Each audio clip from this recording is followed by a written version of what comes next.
কালকে এই চকবাজার যে হত্যাকাণ্ড, ব্যবসায়ীকে যে হত্যা যে বিষয়টি, এটি দেখার পর সর্বপ্রথম আমার মাথায় যেটা আসছে, আমার কাছে মনে হয়েছে যে আমরা সেই আইএমএ জাহিলিয়ার যুগে ফিরে গেছি। ওই সময় জীবন পাথর করে মানুষকে মারা হতো, ঠিক কালকে সেই প্রতিচ্ছবি আমাদের সামনে ভেসে উঠেছে। রাজনৈতিক ফায়দা শেষ হয়ে গেলে আমরা নীরব হয়ে যাই, সেই জায়গা থেকে আমাদের বেরিয়ে আসা দরকার। আর বিএনপির মতো একটি এত বড় দল, এই দলের কাছে আমাদের এত দেশের প্রত্যেক মানুষের এত প্রত্যাশা, তাদেরকেও না এই বিভিন্ন জায়গায় এই নেতৃত্ব দেওয়ার আগে যাচাই বাছাই করে দেওয়ার একটি বিষয় আমার মনে হয় গুরুত্ব দেওয়া উচিত, যে আমি কাকে দায়িত্ব দিচ্ছি, দায়িত্ব পাওয়ার পর সে কি করবে। এই বিভিন্ন অকারেন্স করার পরে বহিষ্কার করে দেওয়াটাই আমার কাছে সমাধান মনে হয় না। আমার মনে হয় শুধু বিএনপি না, প্রত্যেকটি রাজনৈতিক দল যাদের হাতে এত বড় একটি দায়িত্ব মানে আমানত, এই আমানতগুলো দেওয়া যাদের হাতে বুঝিয়ে দেওয়া হচ্ছে, তাদেরকে অ্যাটলিস্ট যাচাই বাছাই করে দেওয়া উচিত বলে আমি মনে করি। এবছরে আপনি দেখেন তোফাজ্জল হত্যা বিচার আমরা এখনো পাইনি, সাম্য হত্যা বিচার আমরা এখনো পাইনি।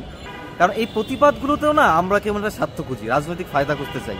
প্রত্যেকটা প্রতিবাদেও আমরা যেখানে স্বার্থ নেই, সেই হত্যাকাণ্ডগুলোতে না আমরা আসলে প্রতিবাদ করি না।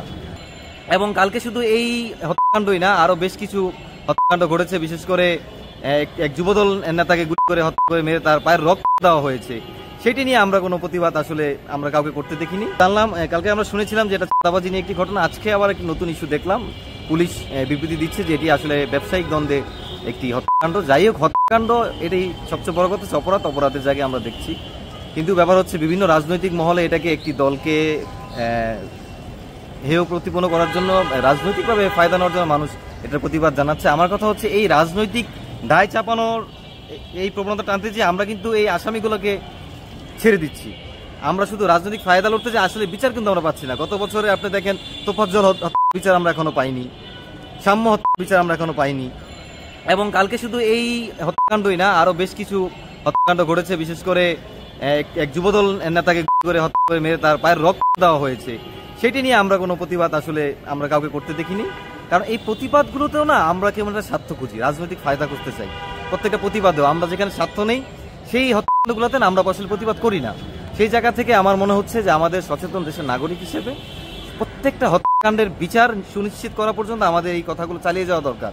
এখানে 5 তারিখে এই এত বড় একটি গণঅভ্যুত্থান পরবর্তীতে আমরা তো একটি সুন্দর বাংলাদেশ চেয়েছিলাম, আমাদের প্রত্যাশা ছিল। কিন্তু সেই জায়গা থেকে আসলেই কিছু নিরবিচ্ছ ঘটনা তো আমাদের সামনে দৃশ্যমান। এটা আমার অস্বীকার করার কিছু নয়, স্বীকার করার কিছু না। আমরা দেখছি বিভিন্ন রাজনৈতিক দল ছোট ছোট চাঁদাবাজিগুলো করছে। কিন্তু এখন আমার একটি প্রশ্ন হচ্ছে, এখন যারা চাঁদাবাজি করছে তারা তো সরকারে নেই, এটি তো একটি নিরপেক্ষ সরকার। এই সরকারের কাছে আমাদের যে প্রত্যাশা, তারা কেন এই চাঁদাবাজিগুলো দমন করতে পারছে না? প্রশাসন তো তাদের, আইন তাদের, সব তাদের, তারা কেন এই চাঁদাবাজিগুলোকে থামাতে পারছে না? একটি নির্দিষ্ট রাজনৈতিক দলের উপরে আমরা চাপিয়ে দিয়ে আমরা দায় সারা হয়ে যাচ্ছি।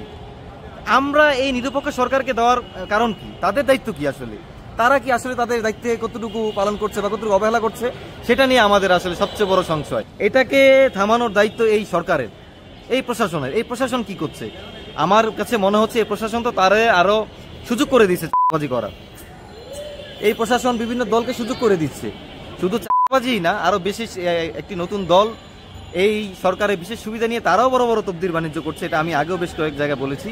সুতরাং এই জায়গাগুলোকে থামানোর দায়িত্ব হচ্ছে প্রশাসনের, এই সরকারের। তারা আমার মনে হয় এই জায়গা থেকে তারা ব্যর্থ, এবং আমরা তাদের থেকে যতটুকু প্রত্যাশা করেছিলাম সেই জায়গায় তারা আমাদের হতাশ করেছে।